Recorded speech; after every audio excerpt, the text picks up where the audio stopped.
Welcome back to Hannity. Today marks the day 20 of the White House lockout, and because the president can't seem to find the $74,000 a week to resume the tours of the executive mansion tonight, we thought we'd do it for him, along with the help of the NRCC's new website, thewastelist.com. We located 3 of the most outrageous examples of government waste. First, nearly $700,000 on a climate change musical could have instead funded tours for 9.5 weeks.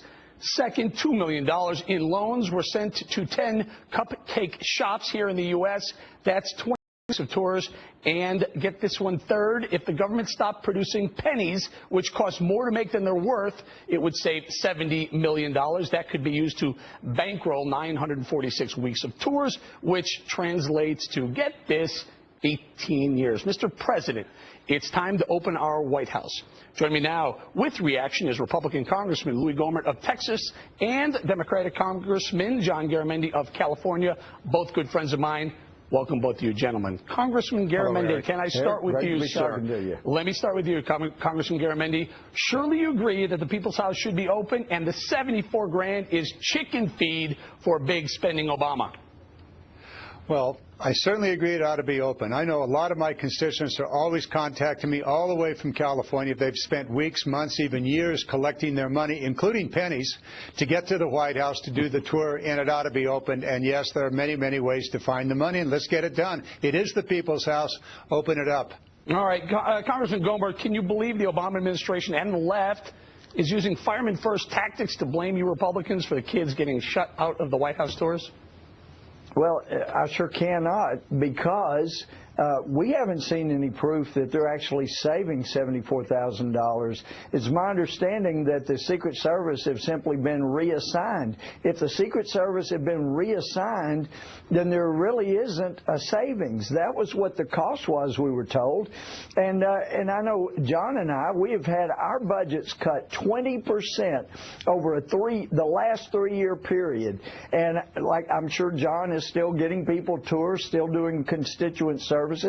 We're still doing all of that, and that's 20% from our congressional budget we've cut ourselves. Senate hadn't been cut like that, and we're still doing the job and making sure. Heck, I'd had 120 I took through the Capitol last week, and of course I got a parking ticket that we're still talking about. I wasn't going to bring it up, but if you wanted to bring it up, you could go ahead, sir. Well, we're still trying to, but I did find out. I'm told that all these years you've been paying into parking meters, you may not have to do that. So yeah. Let me get the comment. Louie, just a second. Just a second, Louie. Have you paid that parking ticket?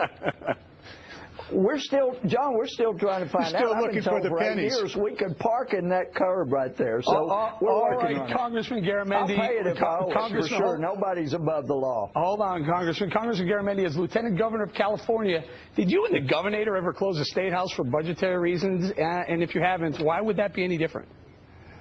Actually, the State House was closed down for budgetary reasons several years ago when there was no budget. There was a period of time, something like the shutdown of government in Washington several years back. Yes, it did shut down, and that was the reason. There was no budget. But sir, California, $25 billion in the hole. Clearly, it wasn't because you were trying to save money by shutting down the State House. Yeah, well, that's true. That's certainly true. The other problem, and this is why you have some interesting examples there of what we may or may not think are good expenditures. The way the sequestration works is it's line item by line item, and the president really has no authority to move money from those particular accounts over to the Secret Service. We could do that, and frankly, we ought to end the sequestration. I think that's a task. I know that Louie voted against the sequestration, as did I. It's really not a good way to run the government or to reduce government spending. Congressman Gohmert, what is the sequestration? Why are the national parks the first to get closed? Why is the White House closing its doors to tourists? What's this really about? Well, it certainly looks like, since there are other places to save money, even with the restriction of the that it's the old Washington Monument strategy. Let's make people hurt the most, and we got a good indication of that with the email that was disclosed from the Agriculture Department, where the one individual said, I'm going to try to make this hurt the least I can. The email came back, no, your boss, the president, said people are going to hurt, so don't do anything that conflicts with that. Because there are ways to get around this without having to make people suffer, and closing the FAA towers. But John's right, the sequestration was not the way to do it. That's no way to govern. It's no way to appropriate. But I'm sure if you put John in charge of the White House the way he took over Executive Insurance Company when they were broke, he'd figure out a way to make it work. I know I would. Congressman Gohmert, we just outlined about, 30 or 40 years of White House tours in just a matter of minutes. What say you? Well, there's always places to cut, and what we need to do as members of Congress is to look for programs. Is the program necessary? If so, is it operating effectively and efficiently? If not, how can you change it to make it happen and to be efficient and effective? That's our task. It's also the task of the administration. I know that when I was in the administration in the 90s, I was the Deputy Secretary at the Department of Interior, and we did shut down all of the national parks when they shut down the government. But it's our task, all of us in government, to look for things to make them efficient and effective. We're going to leave it there. That's a good note. A good note to leave it on. Congressman Gohmert and Gohmert, thank you, guys. All right, let's not forget, I offer